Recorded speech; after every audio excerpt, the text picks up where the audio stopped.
Once upon a time, in a world suspended between light and shadow, there lived a devil named Azkarath. Unlike the terrifying fiends described in ancient lore, Azkarath was an unusual devil. He was mischievous, cunning, and enjoyed spreading chaos.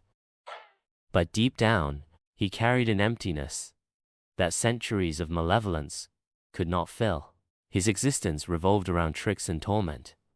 But something unexpected was about to change his destiny forever.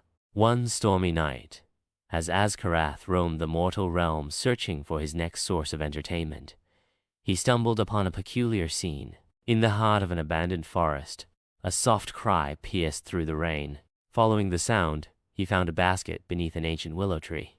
Inside lay a baby, wrapped in a tattered blanket, with wide, innocent eyes staring up at him. Azkarath hesitated. His instinct was to walk away, or perhaps use the child as a pawn in one of his schemes.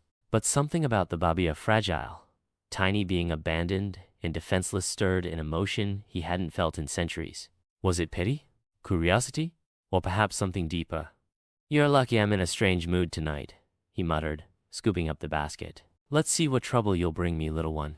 Azkarath brought the baby to his lair, a cavernous underworld palace filled with treasures and trinkets stolen from mortals.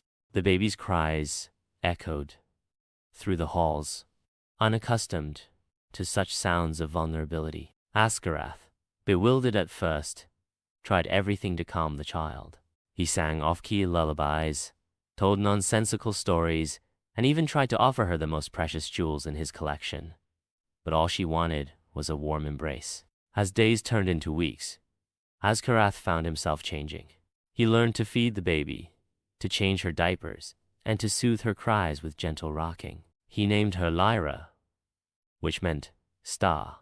He discovered a kind of joy he'd never known before. He was no longer just a devil.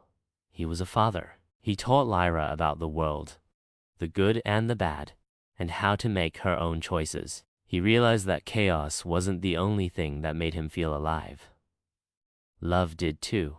Years passed, and Lyra grew up to be a kind and compassionate being, a sharp contrast to her devilish father. She brought light into his dark world, teaching him the value of kindness and empathy. Azkarath, once the master of chaos, had become a protector, a father who would do anything to keep his daughter safe and happy. He found that the greatest magic wasn't in spreading chaos, but in nurturing love, even in the darkest corners of the world. He was, in his own way, a good father.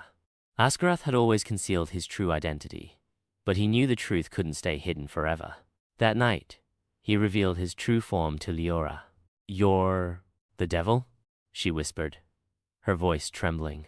"Yes," Azkarath admitted, his fiery eyes softening.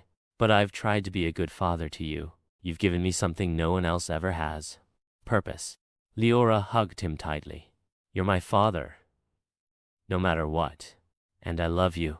Word of the devil's transformation spread across realms. Angels and demons alike were baffled.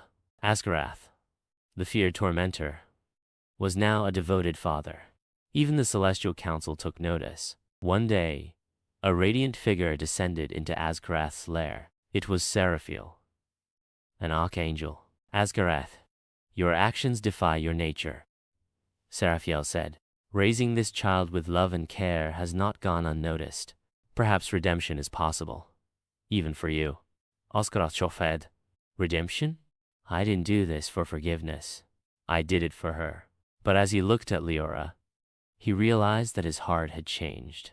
The emptiness that once consumed him was gone, replaced by love and a desire to protect.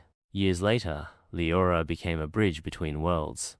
With her father's guidance, she brought peace between mortals and the creatures of the underworld. Azkarath, no longer driven by chaos, became her steadfast ally, proving that even the darkest souls can find light through love. And so, the devil who became a good father found a new purpose, not in torment. As Lyra grew, her innocence clashed with Azkarath's demonic nature. She giggled at his attempts to scare her with shadow tricks, tugged at his horns, and even scolded him when he growled at his minions.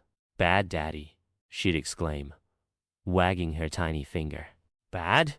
Azcarath would protest, though his heart secretly swelled with pride. Leora's presence began to spread an unexpected warmth through the underworld.